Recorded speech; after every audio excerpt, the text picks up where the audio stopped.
Joining us now to review some of the headlines of today's newspapers from around the world is Arise news analyst, the great Malabite, Emmanuel Efene.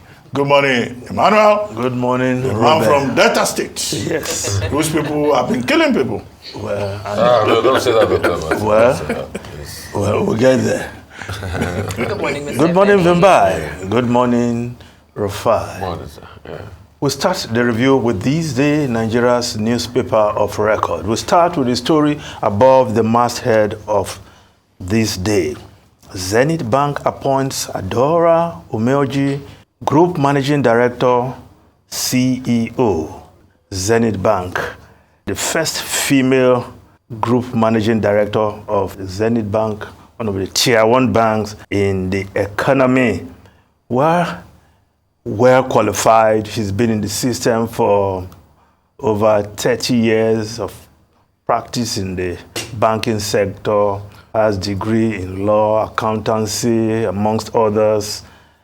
And you say she's well qualified.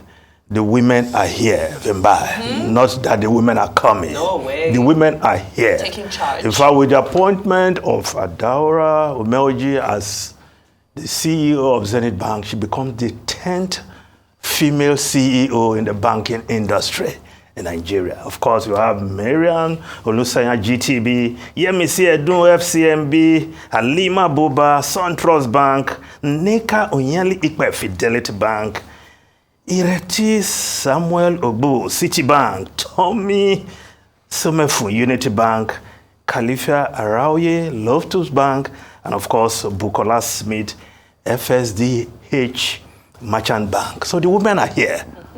I hope we will not be hearing of this imaginary glass ceiling anymore. Oh, 10 is not enough. That's a very small number. No, it's not the number.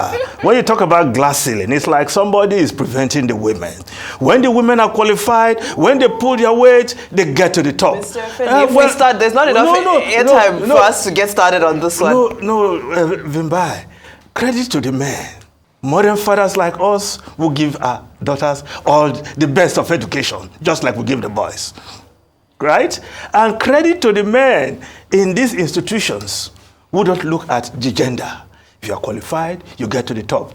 There's the other bank there that has more women as executive directors. I think that's UBA, right? I'm sure before long, a woman will emerge there as MD also. So kudos to the women and kudos to the men who will allow women to be when they have the guts. And hopefully we'll get to a place where we don't need men to allow us, where we don't need permission. No, I'm not talking about permission now. Men will just see their staff for what they have, qualified, dedicated, experienced, and they give them. We don't look at the gender. So you have to give them the credit also. Yes. True. Now, let's move over to other stories. The lead story, Oborevwori briefs Tinubu on Delta killing, says state taken aback by development, assures situation under control.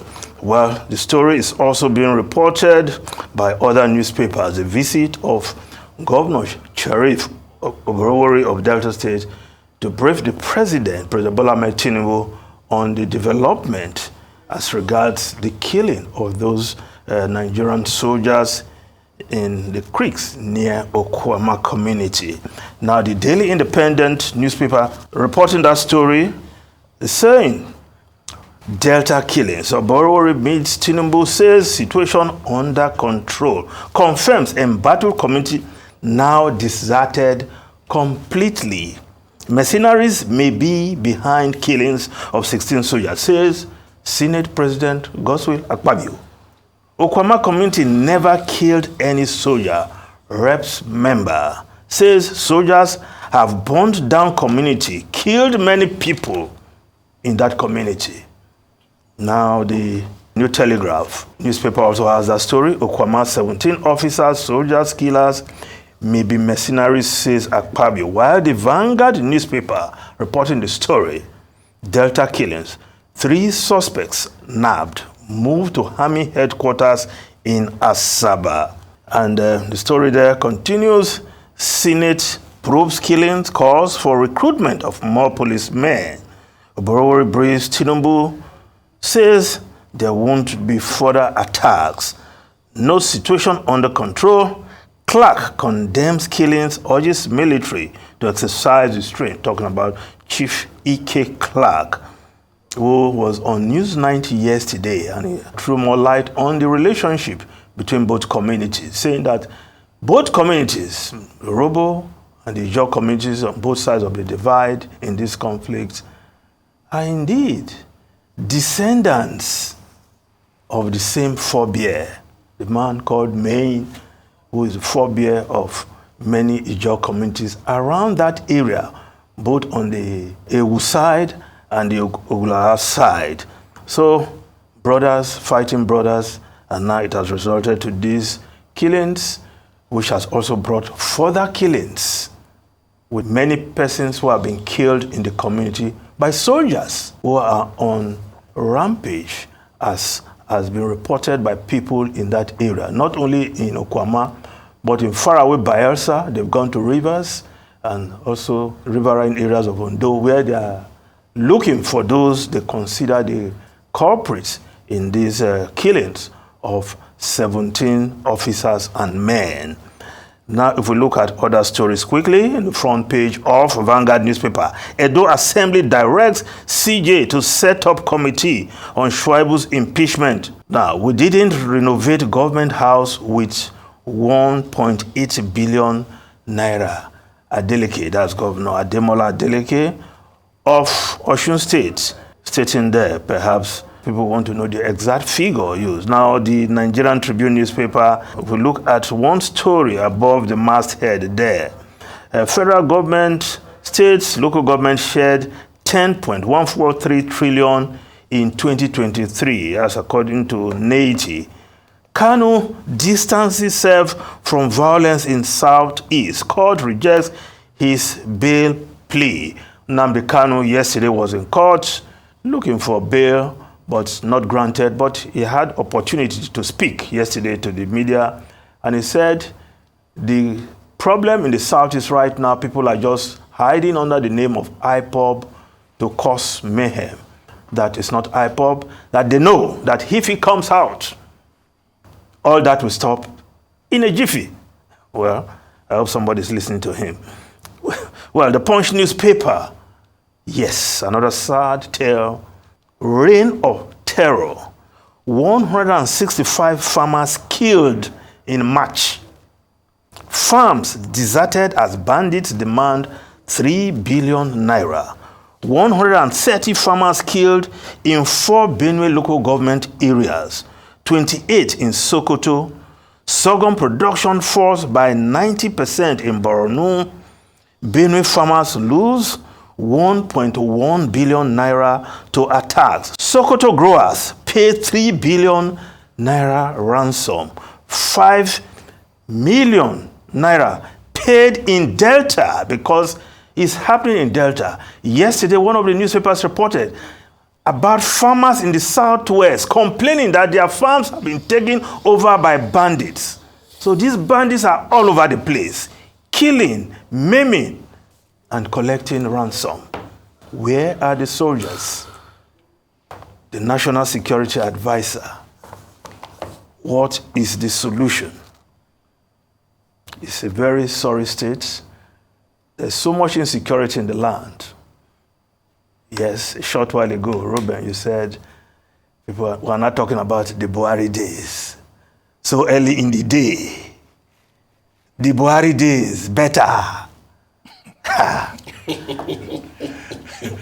The other day, Muhammadu Buhari as a hero. The other day, it was anything but Jonathan. Yes. Then thereafter, President Jonathan is now a superhero. no. So thereafter, they said, Buhari, Jonathan days better. Where is Jonathan? Well, he was gone for good from government, right? Wow. Now, so early in the day, under 1 year, we're not saying Buhari days, Buhari days. So I think that is enough for a word. They say a word is enough for a wise. It's enough word for the Tinubu administration. The Buhari days being looked at the days as if it was 100 years ago. At least under Buhari, we could buy bread. We could eat rice. Ruben, I'm still eating bread. I'm still eating rice. I will join you. I won't join you in that complaint. Please. Thank you. I move over to other stories. At what rate are you buying it? I'm still buying bread. At 1.5. You're 1%. You're part of the 1%. No, I don't want to join Ruben's Is campaign. it part of, at 1.5? How much are you buying right when now? those who cannot buy complain, I will report it. Leave Efeni. He has trained all his children. He's just taking care of himself. We are talking about people who have responsibility. No, Ruben, I'm still training. All your children have graduated. They are going for higher degrees, don't worry. And I'm still responsible. Yes, you can say there's some relief. I will agree with you. Right? Now, if we just look at the Guardian newspaper, loan sharks target poor citizens, exploit, violate privacy rights. Well, of course, people who go and take loans from these guys, they know what they are up to. Now, the foreign newspapers quickly, the Financial Times, Reeves recalled Brown's fiscal rule with pledge to borrow only for investment. Shadow Chancellor sets out vision. Of course, Labour already preparing to take over, even when they are not sure whether they will win that election, because Labour has a way of bungling things in the last minute. The Guardian newspaper of UK, social media blamed for surge in young people hit by midlife crisis. Yeah. And that is another major problem in the land. Global Wellbeing Survey finds 15 to 24 years less happy than older generations. Yeah. The other side of social media. Yeah. Ruben Rufai and Vimba. Surgeon General, the U.S. Surgeon General was actually saying that allowing young people unfettered access to social media is doing a lot of damage. And that he thinks that any government at all will be insane to allow that to continue. That's the bulk of that report. Traditionally, it's people, above 40 and all that who are said to be having midlife crisis.